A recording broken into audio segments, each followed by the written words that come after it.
আসসালামু আলাইকুম। আজকে একটি ম্যাথ নিয়ে আসছি। এটা সাধারণত সব চাকরির ক্ষেত্রেই আসে।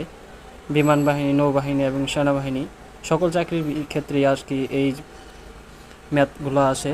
যেমন বার্ষিক 12% মুনাফার কত বছরে 10,000 টাকা মুনাফার 4800 টাকা হবে। আমরা সাধারণত জানি সমাধান যেরকম সরে থাক এবং সমাধান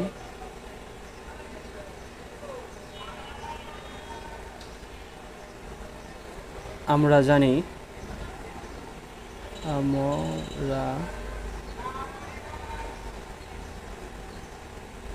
জানি I ইকুয়াল PRN। এই সূত্রটা দিয়ে আমরা এই ম্যাথগুলা সমাধান করার চেষ্টা করব।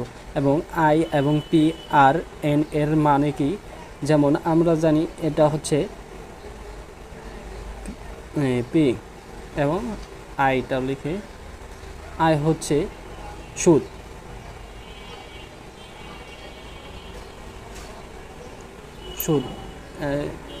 হবে ছোট হাতে হবে, সমস্যা নাই। কিন্তু পি হচ্ছে আসল,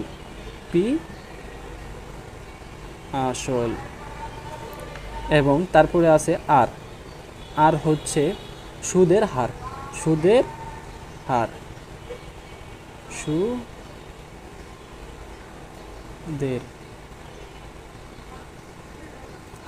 এবং এন হচ্ছে বছর।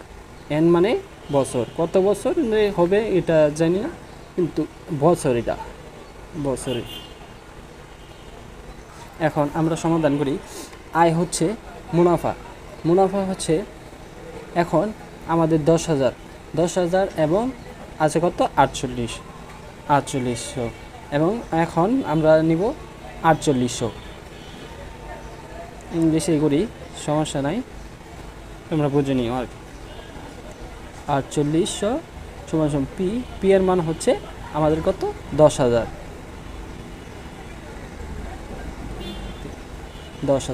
এবং ইন্টু কত পার্সেন্ট, মুনাফার 12% হলে আমাদের কি 12% হলে 12% সরি ভুল হয়ে গেল। 12% যদি পার্সেন্টে আসে তাহলে তো 100 দিয়ে ভাগ এবং ইন্টু এন সমান